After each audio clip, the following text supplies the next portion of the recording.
چې کله په مکه مکرمه کې په صحابه کرام باندې تکلیفونه ډیر زیات شو کنه،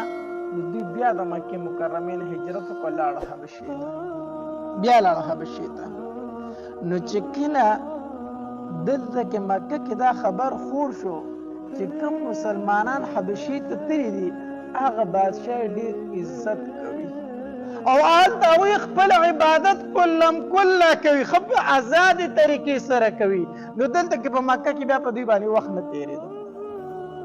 نو د مکې دوه تنو، د هغې یو نوم عمر ابن عاص او د دویم نوم عبدالله ابن ابي ربیعه. عمر ابن عاص، عبدالله ابن ربیعه، دا د مکې کافرانو په مشورې سره ولېږل، وی تاسو لاړ شئ حبشې ته، ٹھیک شو، او هلته د هغې بادشاه ته خبره وکړئ چې دا کسان موږ ته واپس. نو دوی چې تلل د ځان سره ډېرې تحفې او ډالۍ واغستې، او چې څنګه حبشې ته ورسېدل که نه، نو د حبشې د نجاشي بادشاه چې کم نږدې خلک وو که نه، دا تحفې هغوی ته ورکړي، وزیرانو ته یې دا تحفې ورکړي. هغوی په پول اعتماد کې واغستل او تاسو به بادشاه ګورې په دې خبره مطمئن کوئ چې زموږ دا ملګري زموږ سره پرېږدي، خو چې ګورې ځان خواته یې رو نه غواړي. وایي چې کله په دې مکه کې په دې مسلمانانو باندې دا تکلیفونه ډېر زیات شو که نه، د حد نه زیات شو، د برداشته ووتل. نو نبي علیه الصلاة والسلام خپلو صحابو ته وویل، ای زما صحابه کرامو د مکې نه وځئ، لاړ شئ، د مکې نه وځئ، چېرته وځئ دا خلک تاسو په آرام سره نه پرېږدي. نو صحابه کرامو دا 11 سړي او 15 ښځې وي، 11 سړي او 15 ښځې. دا څه نومونه هم دي، خو به هر حال چې نومونه اخلم بیا ټایم پې دغه کېږي. نو 11 سړي او 15 ښځې دوی د مکې مکرمې نه هجرت وکړو، لاړو حبشې ته، حبشې ته لاړو. هلته کې پاتې کېدل بیا پکې دا خبر غالبا دوی د رجب په میاشت کې تلي وو، غالبا چې دا میاشت د رجب ده یا د را روانه غالبا د رجب ده، لږې ورځې ته پاتې دي غالبا. نو په رجب په میاشت کې تلي وو او بیا د شوال په میاشت کې واپس رالو. شوال د وړوکي اختر میاشت ته ویلی شي، د وړوکي اختر په میاشت کې بیا راله. دوی دومره وخت هلته په حبشه کې ویستو او بیا راله. ولې؟ ځکه هلته کې دا خبر خور شو، وی مکې مکرمې خلکو ایمان راوړی دی، د مکې مکرمې خلکو ټولو څه راوړی دی؟ ایمان راوړی په نبي علیه السلام. نو دوی وی چې ایمان یې راوړی بیا خو به موږ له تکلیفونه نه راکړي، بیا موږ په حبشه کې څه ګور خپل کلي ته ولیږو. نو چې مکې مکرمې ته واپس راله او رانږدې شو، بار د بار ورته خبر وشو چې دا خبر دروغ دی، خلکو ایمان نه دی راوړی. نو دغې ځای کې دوی ډېر په پریشانۍ کې مبتلا شو چې موږ خو د حبشې نه مرالو، اوس څه وکړو. نو بیا بعضې صحابه کرامو د بعضې کسانو پناه واخیسته او بعضې پټ پاتې شو. نو حبشې ته 2 هجرته شوي دي. اول هجرت کې 11 سړي او 15 ښځې وي، 11 سړي او 15 ښځې. بیا دویم هجرت هم حبشې ته شوی، دویم هجرت هم په هغې کې تقریبا 80 کسانو، ټول 80 کسانو. دویم هجرت هم نو حبشې ته 2 هجرته شوي دي. د دویم هجرت کې بیا کسان لږ زیات و، 80 کسانو. دې کې هم ډېر شي صحابه کرامو دا چې کله په مکه مکرمه کې په صحابه کرامو باندې تکلیفونه ډېر زیات شو که نه، نو دوی بیا د مکې مکرمې نه هجرت وکړو، لاړو حبشې ته، بیا لاړو حبشې ته. نو چې کله دلته کې مکه کې دا خبر خور شو چې کوم مسلمانان حبشې ته تللي دي هغه بادشاه ډېر عزت کوي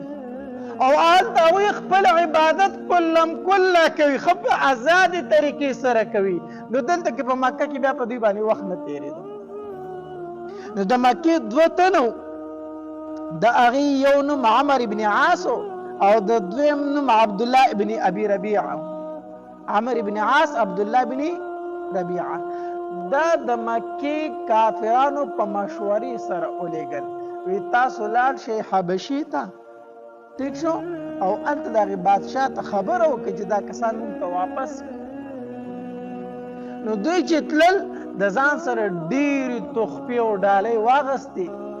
او چې څنګه حبشې ته ورسېدل که نه نو د حبشې د نجاشي بادشاه چې کم نږدې خلک وو که نه دا تحفې هغوی ته ورکړي وزیرانو ته دا تحفې ورکړي هغوی په پول اعتماد کې واغستل او تاسو به بادشاه ګورې په دې خبره مطمئن کوئ چې زموږ دا ملګري زموږ سره پرېږدي خو چې ګورې ځان خواته یې رونه غواړي په دې خبره به تاسو زور کوئ چې نبی علیہ السلام دا مسلمانان دا نجاشي بادشاه دا مسلمانان رونه غواړي ګورې چې بار د بارې زموږ سره ملګري کړي د دې خبرې نه یېرېدل چې دا مسلمانان دلته مخامخ شي ولې په دې ولې یېرېدل ځکه هغې ته پته وه چې که صحابه کرام نجاشي بادشاه ته مخامخ شو د هغې په جبو کې الله داسې اثر ایښی دی چې بیا به د نجاشي بادشاه سر موچت نه کړي خو چې د دوی خبرې وانه اوري بار د بارې زموږ سره څه کړي ملګري کړي دا وزیران یې ټول په اعتماد کې واغېستل هغې ورته وایي تاسو بې فکره شئ دغه شان به یې در سره لیږي دا وزیران رالو او نجاشي بادشاه ته یې وي د مکې نه څه خلک را تښتېدلی دی او دا دوه مشران پسې راغلي او خپل خلک بیا نو نجاشي بادشاه ورته وي ولې ستاسو د مکې نه ولې راغلي څه چل شوی وي زموږ مذهب یې پرېښی زموږ دین یې پرېښی دی نو کوم دین ته تللی دي نو نجاشي بادشاه ته وي ستا دین ته هم نه دي راغلي ځکه نجاشي بادشاه په خپله عیسایي و که نه وی نه ستا دین ته راغلی او هم زموږ دین یې پرېښی ځان له یې نوی دین ایجاد کړی تا ته دلته فساد جوړوي په حبشه کې زموږ سره یې ملګري کا نجاشي بادشاه ورته وي یاره صحیح ده ما له یې راوغواړئ زه ترې لږ تپوسونه وکړم بیا به تاسو سره ملګري کړم وزیرانو ته وي نه حضرت د هغوی سره راغواړئ خو دوی سره ملګري که که نه نجاشي بادشاه له په دې غوسه ورله وی کوم خلک چې راغلی زما ملک ته زما سره پناه اغوستې ده زه د هغې موقف د اورېدو نه بغیر هغه تاسو سره ملګري کړم ما دې د هغې خبره نه یې اورېدلې او تاسو سره داسې ملګري کړم ضرور به یې ما له دې ځای ته راولی ضرور به یې ما له دې ځای ته راولی وی صحیح ده نو صحابه کرامو پسې کس ولېږو وی تاسو نجاشي بادشاه خپل دربار ته غواړي اوس کوم صحابه کرام چې هلته هغوی ته خو پته لګېدلې چې موږ پسې مکې نه دا دوه تنه راغلي دي چې کله د نجاشي بادشاه دربار ته راتلی که نه نو په ير او یو بل سره پټې خبرې کول چې د نجاشي په دربار کې به موږ وایو څه ځکه چې په خپله عیسایي دی مسلمان خو نه دی موږ به هلته کمې خبرې کوو څه به وایو آخر کې په دې خبره اتفاق وشو وی موږ به هغه وایو چې کوم موږ ته نبي علیه السلام ویلي بس چې څه کېږي دی به موږ پروا نه کوو چې موږ ته نبي علیه السلام کمې خبرې کړې هغه به موږ د نجاشي په دربار کې وی دا به کوي څوک د دې دپاره جعفر رضی الله تعالی وټاکه وی دا خبرې به جعفر رضی الله تعالی مسلمانان چې د نجاشي بادشاه دربار ته رادر نشو ګیر چاپیره وزیران ناست دي ټوله دغه دوه کم د مشرکین مکه چې دوه تنه مشران راغلي دوی هم ناست دي دوی چې څنګه د نجاشي بادشاه دربار ته رادر نشو که نه په شریکه وي السلام علیکم سلام یې ورواچو چې سلام یې ورواچو دوی نجاشي بادشاه ته سجده ونه کړه عادت د هغې دا و چې هغوی به خپل بادشاه ته سجده کوله نو ګیر چاپېره چې کوم وزیرانو په هغوی دا خبره ډېره ګرانه پرېوته چې دا خو ډېر بې ادبه دي ګوره بادشاه ته یې سجده ونه کړله نجاشي بادشاه ورته وی دا کومه کلمه چې تاسو وویلې دا تاسو ته چا ویلې ده چې دا وخت وایي السلام علیکم وی دا موږ ته زموږ پیغمبر ویلي دي صلی الله علیه وسلم مونږ ته وی چې د یو بل سره میلاویږئ هم په یو بل سلام اچوئ او دا کلمه به الله تبارک وتعالی د طرف نه په تاسو به جنت باندې هم په جنت کې هم د الله د طرف نه په تاسو باندې سلام وي او په جنت کې چې مسلمانان د یو بل سره میلاویږي نو کلمه به یې څه وي السلام علیکم دا مونږ ته نبي علیه السلام ویلي وی ښه بعضې روایتو کې راځي د وزیرانو ورته وویل چې تاسو د بادشاه ته دا سجده ولې ونه کړه او بعضې روایتو کې راځي چې د نجاشي بادشاه ته په خپله وي چې تاسو ما ته سجده ولې ونه کړه دا سجده خو ولې ونه کړه وی زمونږ پیغمبر مونږ ته ویلي چې د الله نه ما سوا به بل چا ته سجده نه کوئ د الله نه ما سوا بل چا ته به سجده دا مونږ ته زمونږ پیغمبر ویلي دي بس وی ښه وی تاسو په عیسایت باندې یئ جعفر رضی الله عنه ته ویل وی نه وی په بت پرستۍ باندې یئ وی نه نو وی ویل څه غواړئ چې نه په بت پرستۍ یئ نه په عیسایت تاسو په کم مذهب یې په کم دین یې څه ویل غواړئ جعفر رضی الله تعالی عنه تقریر شروع وی ایها الملک اے بادشاہ اے بادشاہ وی مونږ ډیر جاهل او نادان خلک مونږ به د بتانو عبادت کو په مونږ کې قسمه قسم بې حیایي وي مونږ به خپلولۍ پرې کولې مونږ به د ګاونډیانو سره بدسلوکي کوله په مونږ کې چې کم زورورو د هغه چولېده او په هغه په کمزورو باندې ظلم کو مونږ داسې خلکو مونږ به د یتیم مال خوړو مونږ به د کونډو د رنډو مالونه خوړل په مونږ کې زناګانې عام وي په مونږ کې شراب عام و په مونږ کې بې حیایي عامه وه په مخ د ځمکه داسې ګناه نه وه چې په مونږ کې وي نه وه هر قسمه ګناه کې مونږ مبتلا وو ښه وی بیا په مونږ کې یو سړی راغی چې هغه د نسب په اعتبار سره ډېر اوچت دی هغه په مونږ کې په امین او په صادق سره مشهور دی هغه راغی هغه د پیغمبرۍ دعوه وکړه ښه وي چې ده د پیغمبرۍ دعوه وکړه د ده کلمه څه وه د ده خبره څه وه وی د ده خبره دا ده چې لا اله الا الله محمد رسول الله مونږ ته دا خبره کړې ده چې د الله نه ما سوا د بل چا به بندګي به کوئ صرف د یو رب بندګي به کوئ مونږ ته دا خبره کوي مونږ ته دا وایي مونځ کوئ حج کوئ زکات ورکوئ روجې نیسئ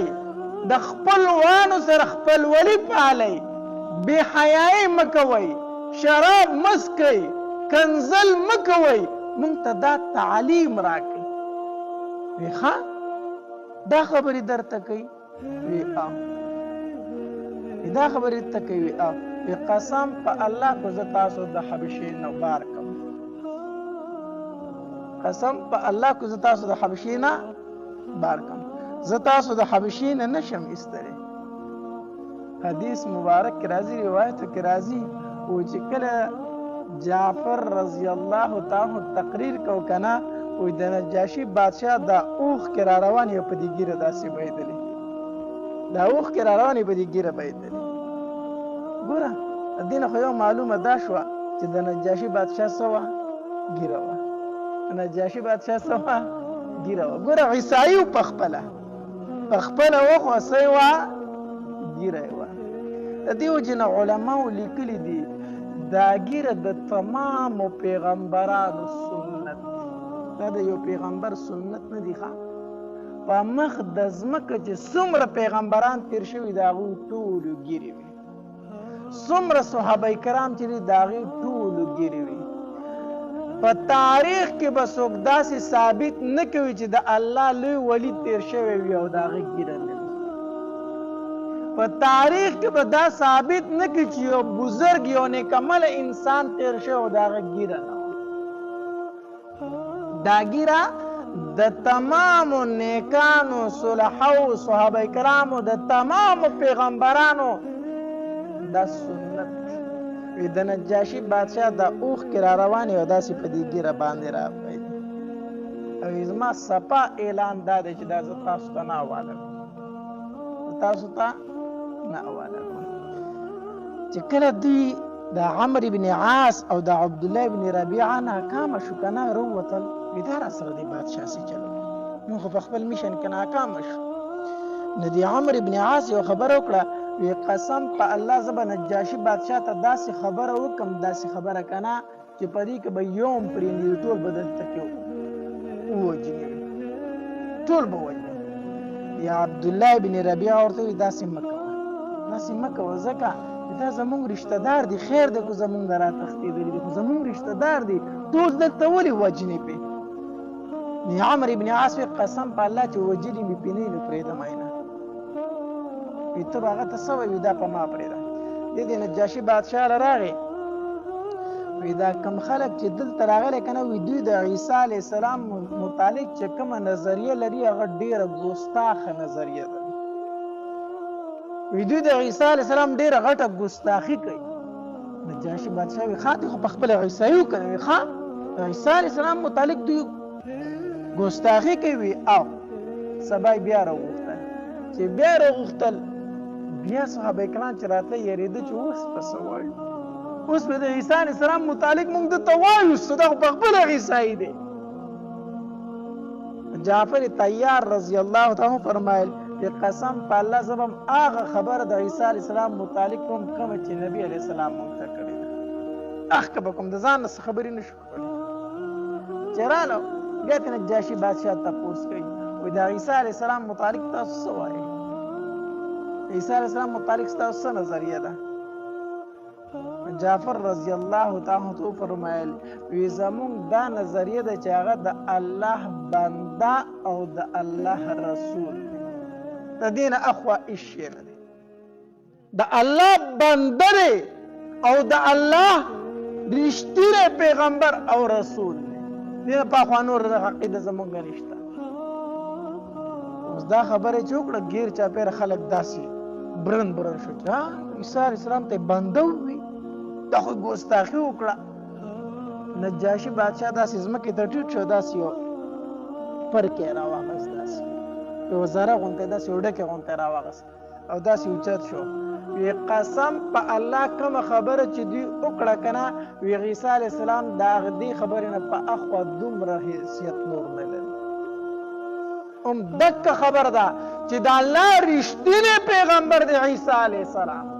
خو د الله بنده دی، الله نه دی. دکه خبره ده. خلک داسې وران وران شو چې دا دې دا څه وایي. نجاشي بادشاه ورته وایي ستاسو په تندو زه پوهېږم، خو دکه نظریه صحیح نظریه ده د عیسی علیه السلام متعلق. بیا چې کله مدینه منوره فتح شو که نه او دوی راتلل، دوی بیا د حبشې نه واپس هجرت کو مدینې منورې ته. پته ولګېده مسلمانان لاړو مدینې منورې ته، نو دوی د حبشې نه را روان شو. چې راتله د نجاشي بادشاه ورله ډېر شی تحفې ورکړي، د لارې خرچه یې ورلم ورکړه، د لارې خرچه، او خپل یو کس یې ورسره هم ولېږو. او نجاشي بادشاه نه چې دوی رخصتېده که نه، وی خپل پیغمبر ته ووایئ چې نجاشي بادشاه مو چې لا اله الا الله محمد رسول الله، هغه ته به دا خبر ورکړي. دا کوم قاصد سی و یو سره که نه دوی را روانو مدینې منورې ته. چې رالو مدینې منورې ته، نبي علیه السلام چې د حبشې دا وفد ولیده که نه، او دا جعفر رضی الله تعالی ولیدو، وی نبی علیه السلام دومره خوشحاله شو چې د نبی علیه السلام د خوشحالۍ څه حد نه و. داسې د خپلو صحابه کرامو ته خوشحالېدو، سخت ورته خوشحالېده نبی علیه السلام. چې رالو نبی علیه السلام ته هغه کوم قاصد چې ورسره و هغه ورسره هم راغو. نبی علیه السلام ته جعفر رضی الله تعالی فرمایل وی مونږ چې راتلو که نه، نجاشي بادشاه وي چې خپل پیغمبر ته ووایي چې نجاشي وایي چې لا اله الا الله محمد رسول الله. ودا ورته وایي نبی اسلام چې دا خبره واورېده کنه ډایرک پاسید سمدستي پاسېدو او داسې وکړو او 2 رکعاته نفل وکړو او چې 2 رکعاته نفل وکړو لاس یې اوچت کړو وی اللهم اغفر للنجاشي الله ته بخښنه وکړي نجاشي ته الله ته بخښنه وکړي نجاشي ته نبی علیہ السلام دعا غوړي تمام صحابه کرام په سوي امين. بیا چې کله نجاشي بادشاہ وفات شو کنه نجاشي بادشاہ وفات شو دغه په حبشه کې وفات شو الته مسلمانانو نه خټول عیسایانو نو نبی علیہ السلام د غیبانه جنازه بیا کړی ده او په کوم ځای کې کړی و د مسجد نبوي نه چې راوځي کنه ګیټ نمبر قرآن ير دی الته کې 2 واړه مسجدونه دي یو مسجد ابوبکر دی یو مسجد عمامه دی دا د مسجد نبی سره بالکل دا ګیټ خواته دا 2 مسجدونه دي خو 5 وخته مونږ پکې نه کېږي کو خیال خو کړی دغه 2 مسجدونه دي دا مسجد عمامه دی په دغه کې ځای باندې نبی علیہ السلام د نجاشي بادشاہ غیبانه جنازه کړې په دې مسجد عمامه په دې ځای باندې چې لاړ شي دغه مسجدونه دواړه قایم دي په دغه کې ځای باندې نبی اسلام بیا د غیبانه جنازه وکړله خو روایتو کې راځي وایي دا د نبی اسلام معجزه وه چې د نجاشي دا لاش نبی علیہ السلام ته مخې ته حاضر کړی شوی نبی علیہ السلام په جنازه وکړه ځکه وی الته کې مسلمانان نشته دی نبی علیہ السلام فرمایل په پاسه په خپل رور نجاشي باندې څه وکړي جنازه وکړي نو حبشې ته 2 هجرت د مسلمانانو شوي دي 2 هجرت شوي دي حبشې ته د مسلمانانو او بیا پس د هغې نه مدینې منورې ته راغلي خو چې کله د نبی علیہ السلام تر وفات شو ابو طالب کنه او د نبی علیہ السلام بیبي خدیجه الکبرى رضی الله تعالی عنها وفات شو او د مکه والو تکلیفونه په نبی علیہ السلام باندې د حد نه زیات شو نو نبی علیہ السلام خپل غلام د ځان سره کو زید ابن حارثه رضی الله تعالی عنه وی راځه طائف ته ځو په مکه کې زمون خبر څوک نه مني کې دې شي په طائف کې زمون خبرې ته څوک وک کی دي کې دې شي هلته زمون سمرګری فائدہ شي نبی علیہ السلام په دې اسری باندې طائف ته لاړو چې کې دې شي زمون خبره هلته ومنل شي نو 10 نبوي او 10 نبوي او د شوال میاشوا یعنی د وړکي اختر چې کوم میاشتا د شوال میاشوا او نبی علیہ السلام طائف ته لاړو په طائف کې 3 رونه او دا 3 واړه د طائف سردارانو د یو نوم عبدو د بل نوم مسعود او د بل نوم حبیب دا 3 رونه او دا 3 واړه د طائف سردارانو نبی علیہ السلام چې لاړ د دې 3 واړو سره ملاقاتونه وکړو نو دی یو ورته وویل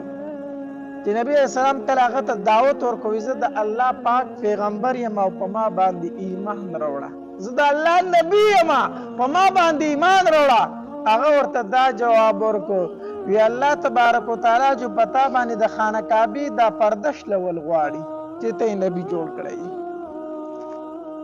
الله د خانه کعبه دا پرده روغه خو خانه د چې ته نبی جوړولې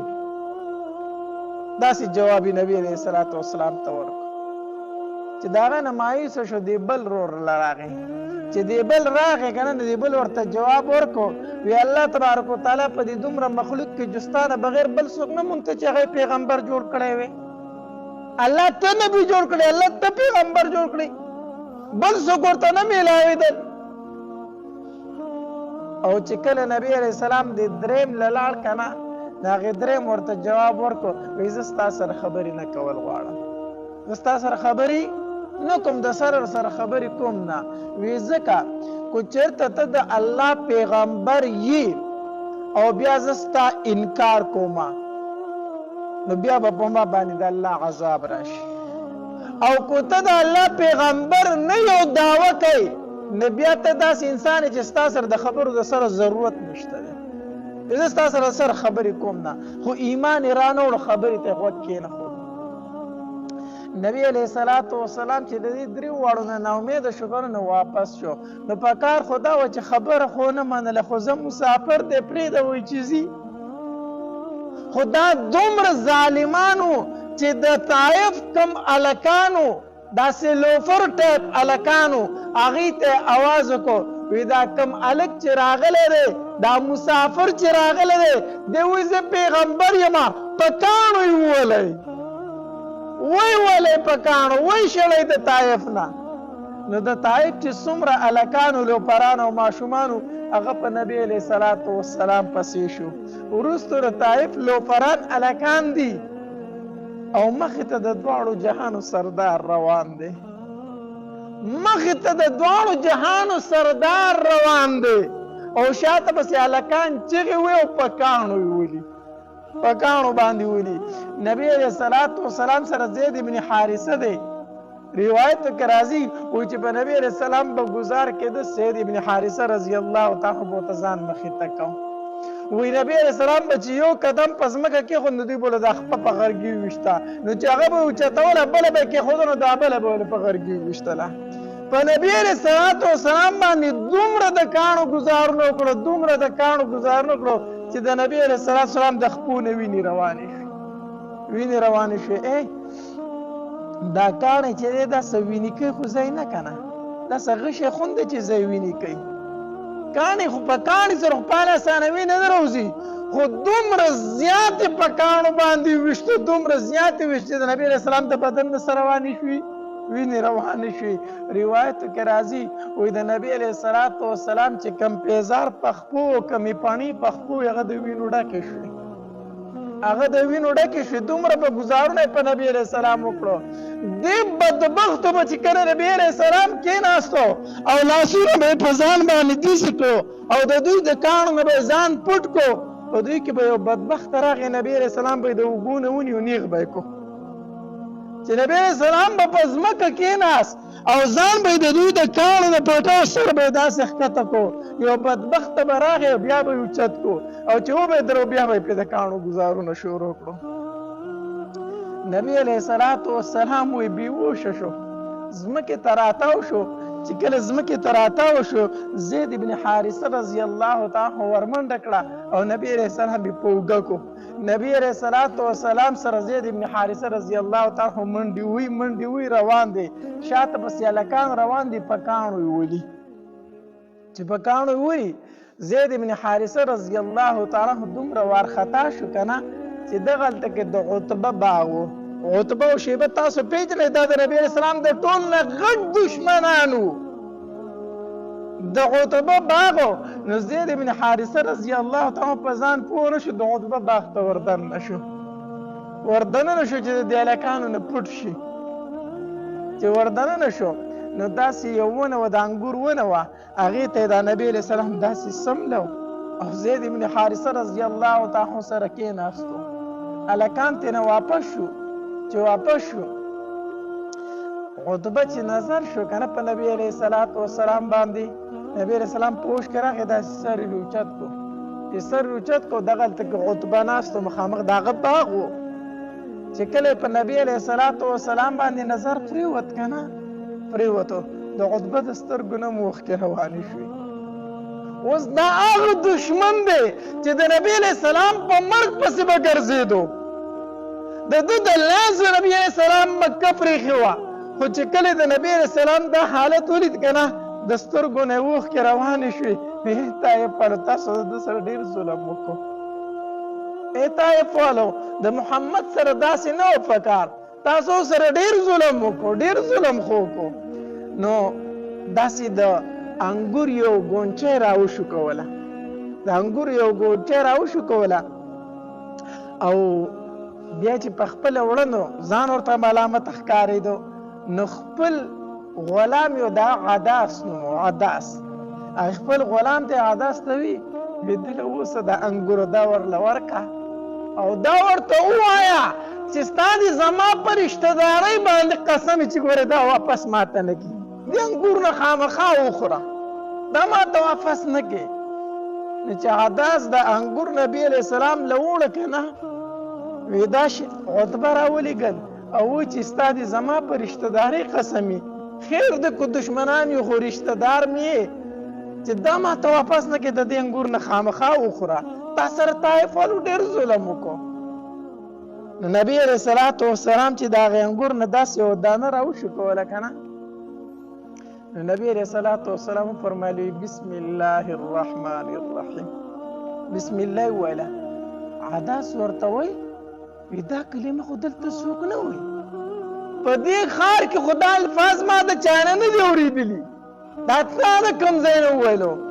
نو نبي علیه الصلاة والسلام ورته وفرمایل وی ولې ته د کوم ځای یې ته د کوم ځای یې نو هغه ورته وایي زه د نینوا یم د نینوا. وی کوم نینوا د کوم چې زما رور یونس ابن متا اوسودین کې و دی ورته وی ته یونس څنګه پیژنې نو نبی علیه الصلاة والسلام ورته فرمایي وی زم پیغمبر وم او هغه زما رور یونس ابن متا هم سو پیغمبر هغه ځکه پیژنم. وی دې عداس رامنډې کړې او د نبي علیه السلام یې دا لاسونه او دا خپې ښکلول شروع کړه ځکه دی په خپله عیسایي و. د نبی علیه السلام د خپې او لاسونه یې ښکل کړو وی اشهد ان لا اله الا الله واشهد ان محمدا عبده ورسوله. قسم په الله ته د الله پیغمبر یې ته د الله پیغمبر یې د غلام په ایمان راوړو ایمان راوړو. نبی علیه الصلاة والسلام دغې انګورو نه یو څو دانې داسې وشکولې او یې خوړلې داسې په اسمان کې یو ګړز وختو چې یو ګړز شو نبی علیه السلام بر اسمان ته وکتل ځکه نبی علیه السلام په دغې ټیم کې څه الفاظ وویلو چې کله خپل حالت ته وکتل کله چې د وینو سور دی او په اوښ کې راغی نو داسې اسمان ته وکتل او نبي علیه السلام د خولې نه یو څو الفاظ ووتل وی اللهم الیک اشکو ضعف قوتي وقلة حیلتي وهواني علی الناس. الله ته ما چاته سپارې الله خیر زه دې چاته پرېښودمه دشمن په لاس دې ورکړم الله طایف ورو دا زما څه حالت وکړه الله زما دې حالت ته وګوره چې د نبي علیه السلام د خولې نه دا الفاظ څنګه ووتل که نه الله ما چاته سپارې تکلني الی عدو الله دشمن ته دې وسپارلم د دشمن په لاس دې ورکړم الله بس د الله جوش راغی الله په غضب کې راغی په اسمان کې یو ګړز وختو چې یو ګړز وختو نبي علیه السلام داسې بره وکتل که نه جبري علیه الصلاة والسلام دی نبی علیه الصلاة والسلام ته وی د الله پاک پیغمبره الله راولېږلم طایف والو مکې والو چې ستا سره څه وکړه الله ولیدل زما سره د غرونو فرشته الله رالېږلې ده. الله تبارک وتعالی فرمایي وی زما حبیب ته ووایه چې ما ته حکم وکړي چې دا زه پې دا غرونه راجیف کړم د مکې او د طایف دا خلک د دې دوه غرونو په منځ کې ومږم چې دوی تا سره څه وکړه هغه ما ولیدل. نبی علیه الصلاة والسلام فرمایي وی نه جبریل داسې مه کوه جبریل داسې مه کوه زه الله رحمت للعالمین رالیږلی ما زه الله غضب نه یم رالیږلی خیر دی که دوی ایمان راوړي جبریله خیر دی که دوی ایمان را نه وړي د دوی اولاد به راشي او هغه به ایمان راوړي د دوی اولاد به راشي او هغه به څه راوړي ایمان راوړي. دا د نبی علیه الصلاة والسلام نن موږ خپل نفرت ته وګورو موږ خپلو دشمنو ته وګورو په یو بل پسې مونځ نه کوو په یو بل پسې نه ودرېږو یو بل سره دشمنۍ دي په ده پسې مونځ کېږي په ده پسې نه کېږي په تا پسې کېږي په ده پسې نه کېږي په یو بل فتوی دي. د نبی علیه الصلاة والسلام د سر دشمنان دي د نبی علیه السلام محبت ته وګوره الله خیر دی کو ما په ګټو ولي الله زه خو تا رحمت رالیږلی ما الله زه خو تا غضب نه یم رالیږلی خیر دی کو دوی ایمان نه راوړي الله د دوی اولاد به ایمان راوړي دوی اولاد به ایمان راوړي ورنه یو پل ته مسافر دی یو پل ته د الله پیغمبر دی یو بل ته په مخ د ځمکې څوک شته دی نه د هغه د خولې نه د الفاظ بې اختیاره ووتل الله په چا مې سپارې الله په چا مې سپارې الله ورته وایي زه مګم په دې غرونو کې. الله نبی علیه السلام وایي نه نه نه زه رحمت یم، زه بدل اخیستونکی نه یم. دا د نبی علیه السلام د سفر واقعه د طائف. بیا چې کله نبی علیه السلام دغه عداس چې دی عداس ما چې ته نبی علیه السلام لی دا انګور راوړو دی چې کله بیا دا عتبه نه دی دا نبی علیه السلام سخت دشمن ما په دغه ټایم کې په نبی علیه السلام باندې د عتبه هم ترس راغلی حالانکه په جنگ بدر کې د کافرو جنډه چې وه د عتبه سره وه. په جنگ بدر کې د کافرو جنډه د عتبه سره دومره د نبی علیه السلام سخت دشمن و خو په دغه ټایم کې په نبی علیه السلام ترس راغلی. نو چې کله دا عتبه او شیبه دا دواړه وروڼه دي غزوه بدر ته تله که نه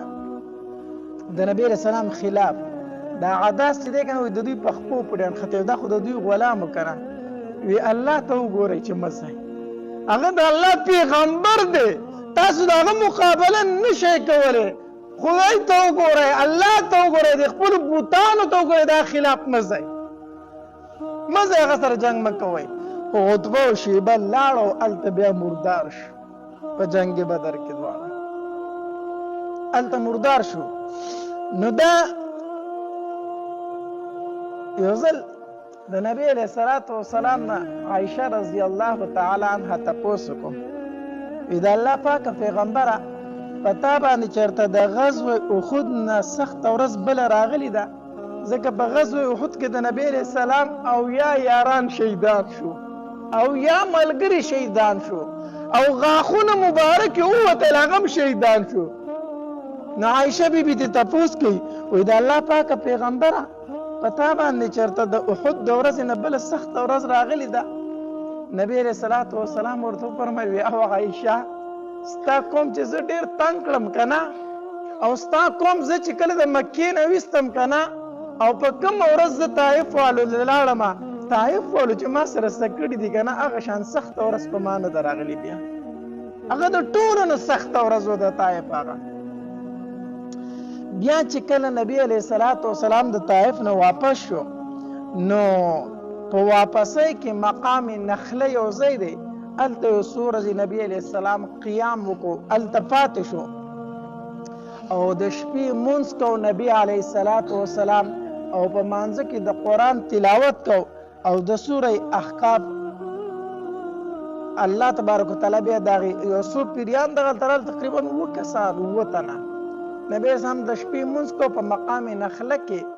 او 7 تنه داسې د پیریانو تېرېدل هغې قرآن واورېد او بیا خپل قوم ته لاړو هلته هغوی دعوت شروع کړو د هغې ذکر په سوره احقاف کې په دې آیت کې دی وایي صرفنا الیک نفرا من الجن یستمعون القرآن فلما حضروه قالوا انصتوا چې کله قرآن واورېده که نه وی چپ شه او قرآن ته یې غوږ کېښود. فلما قضیه کله چې نبی علیه السلام د قرت نه فارغ شو که نه نو ولوا الی قومهم منذرین خپل قوم ته لاړ او دعوت یې شروع کړو دغې پیریانو دغې 7 تنو د پیریانو ایمان راوړو چې کله طایف والو د نبی علیه السلام ایمان رد کړو. بیا نبی علیه السلام واپسۍ کې مکې ته را روان دی نو چې مکې ته راته که نه نو زید ابن حارثه رضی الله تعالی عنه ته فرمایي وایي د الله پاکه پیغمبر مونږ به چېرته ځو مکې والا خو تاله ریستلی دی مکې والا خو ته نه مکې نه شړلی مونږ به اوس چېرته ځو ته به مکې ته څنګه ځې. نبی علیه السلام ورته وفرمیل وی زیده الله به خیر کړي او الله به زمونږ د اسلام غالب کړي ته پروا مه کوه. نبی علیه السلام چې مکې ته راورسېدو یو تن و هغه ته وی ما ته پناه راکړه ما ته څه راکړه پناه راکړه هغه ورته زه تا ته پناه نشم درکولی. د بل تن نه پناه وغوښته ما ته پناه راکړه هغه ورته زه تا ته پناه نشم درکولی. بیا یو دریم تن لاړ چې د هغه نوم مطعم و نبی علیه السلام مطعم ابن عدی هغه له لاړو دا د عدي زوی مطعم ابن عدی وی ما له پناه راکړه نو مطعم ابن عدی د نبی علیه السلام دا خبره منظور کړه ته زما په پناه کې او خپلو زامنو ته خپلو وروڼو ته یې وي تورې راوالی توري راوالی او د خانه کعبې نه ګیر چاپېره ودرېږئ د حرم په دروازه کې ودرېدو او په خپل هم په ویښ باندې کېناستو توره یې راویستله او چې توره یې راویسته چغه یې کړه وی محمد ابن عبدالله ته ما فنا ورکړې ده ای مکې والو ای قریش والو خبر شئ محمد ته ما فنا ورکړې ده خو چا ورته څه ووینو زما تورې ته به یې سمېږي زما تورې ته به یې سمې وي نبی علیه الصلاة وسلام لاړو حجر اسود یې لومبې ښکل کو